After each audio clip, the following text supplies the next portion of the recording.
Open or close your eyes to supersize your business. Sharon Horne-Ellstrom here with Supersize Your Business, and our idiom, our expression to talk about today is close your mind. Now, this is one of those that is predominantly found in the United States, and closed-minded is to consider disapproving, not willing to consider other ideas or other opinions. Open-minded, on the other hand, is being receptive to or prepared to listen to or at least consider something that's different than what you might already believe or think about a topic or an idea or a project. Now, when it comes to business, I am extremely open-minded. I am always looking for new tips, tricks, strategies, ways of interacting better, doing a better job in the different areas and aspects of business. Now, in certain things, I am closed-minded. When it comes to doing what's right, making the world a better place, I'm closed-minded about that. If you want a shortcut or a cheat, I'm not the person. I don't want to hear about it, right? Now, that doesn't mean efficiency, right? I'm all about systems and processes and procedures and what's efficient and effective and doing a better job serving our customers better. But if it's lying, cheating, deception, fraud, dishonesty, count me out, not up my alley. And I'm very closed-minded about those things.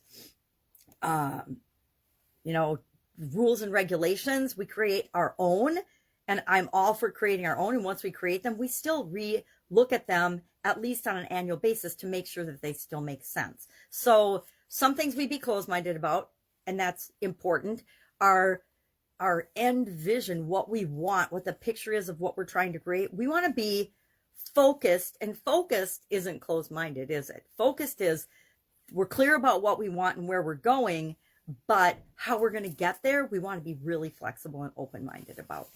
So, curious, how open-minded are you in supersizing and growing your business? Do you find that you're always on the lookout for what other people are doing, modeling other people's success, and then figuring out and asking yourself, well, how could I use that in our business?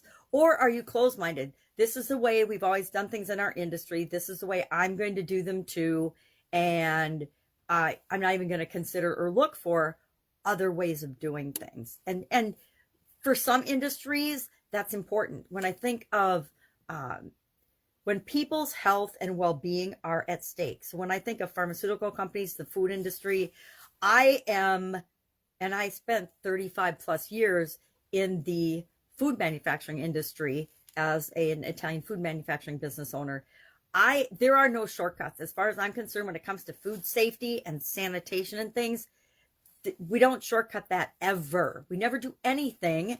And part of it is, and part of why I have that philosophy is, I fed and feed my kids those products. And if I wouldn't feed it to my family, I certainly wouldn't expect anyone else to give it to their family or to consume it themselves.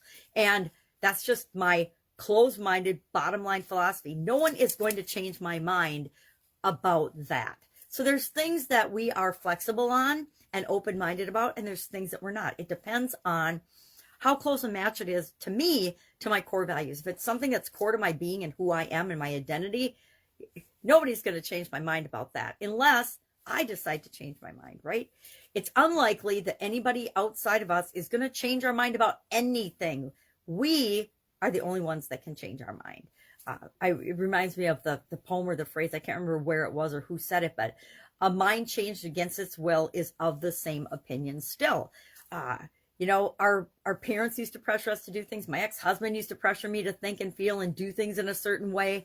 And the more pressure we get from the outside to change what we think and how we feel, the more we lock into, at least I do, the more I like dig my teeth in or dig my nails in and am stubborn about changing that. So there's ways we can help people change their mind. I talked about this in our annual challenge today. We talked all about closed-minded and open-mindedness and how do you go about being more open-minded so that you are open to different possibilities. Because a lot of times the world would have us believe that there's only one or two options, either do this or that. You're either open-minded or you're closed-minded.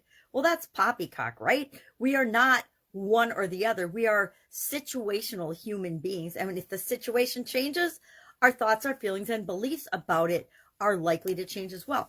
But not by force, not by manipulation, not by repetitive propaganda. And because to me, those are ways of cheating and lying. And cheating and lying, I'm closed about. If you cheat and lie, you're out of here. You're history. So curious, how open-minded, how closed-minded are you with respect to you, just with respect to your business and with business topics?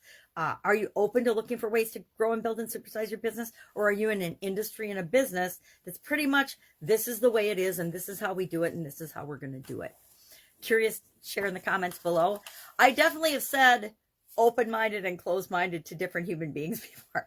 I'm sure my ex-husband heard that he was closed-minded often and on occasion, which would be trigger for, we're going to have a fight. Because if you ever tell a closed-minded person that they're inflexible, not listening, you disagree with anything they're saying, you get an earful. At least I used to. All right, have an awesome day. If I can help you in any way, ask. Otherwise, I will be with you again tomorrow with another mental well-being related idiom. Closed-minded and open-minded is definitely a mental well-being idiom.